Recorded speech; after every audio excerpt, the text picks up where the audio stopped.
Bismillahirrahmanirrahim. Assalamualaikum warahmatullahi wabarakatuh. Innal hamdalillah la haula wala quwata illa billah.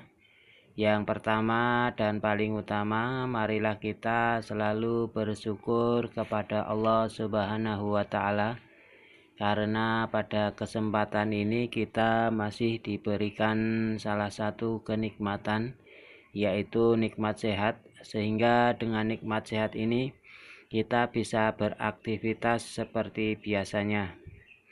Di sini saya mau memberikan salah satu informasi tentang sebuah mesin penetas, yang mana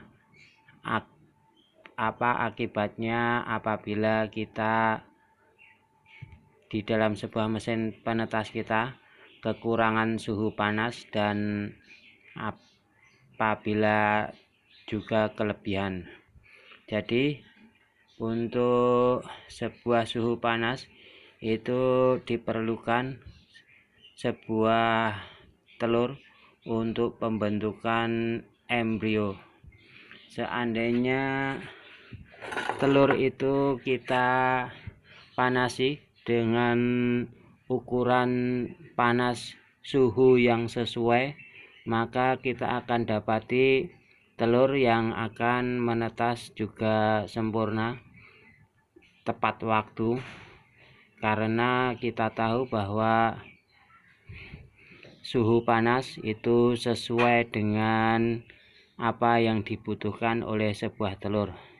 Tetapi lain lagi ceritanya apabila sebuah telur itu apabila kita beri tekanan suhu yang terlalu rendah atau kurang suhu panas, itu akan mengakibatkan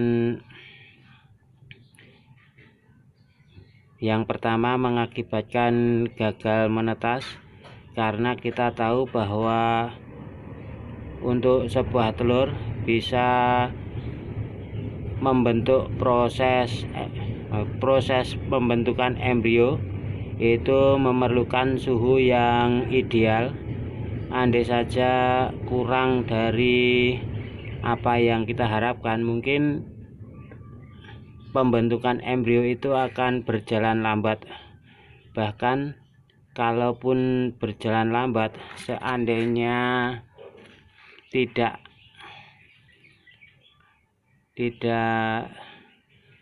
diimbangi dengan cara penanganan kita, maka diakibatkan itu akan gagal menetas, karena mungkin dia akan mati. Kenapa? Karena suhu yang rendah kemungkinan besar akan terjadi kelembapan yang tinggi. Dengan adanya kelembapan yang tinggi ini, maka kandungan air yang ada di dalam ini semakin hari tidak akan berkurang, maka mengakibatkan tenggelam di dalam telur. Embrio itu bisa mati karena terlalu tingginya kelembapan. Itu adalah salah satu akibat pada sebuah mesin penetas apabila suhu panas itu terlalu rendah. Dan apabila andai saja kematian embrio itu tidak terjadi, maka yang terjadi adalah saat menetas itu retaknya itu terlambat. Kita tahu bahwa untuk sebuah telur ayam apabila menetas itu membutuhkan waktu 21 hari atau 3 minggu. Seandainya normal saja itu 19 hari itu sudah pada retak. Tetapi seandainya kita mendapati suhu panas yang kurang, sehingga dengan apa yang didapati oleh telur ini, karena suhunya berkurang, maka pembentukan embrio menjadi lambat, sehingga lambatnya ini akan membuat lambat juga saat proses menetasnya atau waktunya lebih lama lagi, karena kita tahu bahwa untuk membentukkan embrio yang sempurna kita harus memberikan sesuai dengan ukuran yang ideal. Kalau di umumnya itu 38 derajat, seandainya kita beri mungkin 37. Nah, ini pembentukan embrio itu akan berjalan lama, sehingga proses menetasnya pun juga lama, sehingga melampaui batas waktu. Seandainya menetasnya itu seharusnya 21 hari, tetapi karena suhu yang terlalu rendah itu juga mengakibatkan waktu untuk menetasnya itu menjadi molor atau panjang lagi, bertambah lagi hari untuk menetasnya. Itu adalah yang kedua. Jadi yang pertama bisa mengakibatkan kematian pada embrio karena suhu yang terlalu rendah akan didominasi oleh kelembapan yang tinggi, sehingga embrio akan tenggelam dan mati. Yang kedua, seandainya tidak mati, dia pasti akan terlambat dalam menetas. Itu adalah yang diakibatkan oleh suhu yang terlalu rendah. Lalu bagaimana kalau kita mendapatinya suhu itu terlalu tinggi? Mungkin kita tahu bahwa andai saja terlalu tinggi, yang terjadi adalah dehidrasi embrio yang ada di dalamnya, dan akibat dehidrasi ini mengakibatkan kematian karena embrio tidak tahan dengan panasnya yang ada di dalam sebuah inkubator ini. Oleh karena itu kelembapan itu perlu sehingga untuk pendinginan. Jadi seandainya kita menetaskan sebuah telur, terlalu rendah itu juga tidak baik, dan terlalu tinggi itu juga tidak baik. Maka dari itu pilihlah suhu panas itu yang sedang-sedang, yang mungkin rekan-rekan penetas semua memakainya itu di suhu 38 derajat.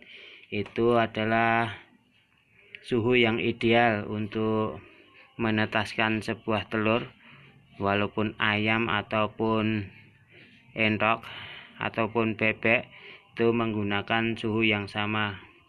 Mungkin dari rekan-rekan memiliki pandangan yang berbeda, apa akibat yang ditimbulkan dari suhu yang terlalu panas ini dan suhu yang terlalu rendah.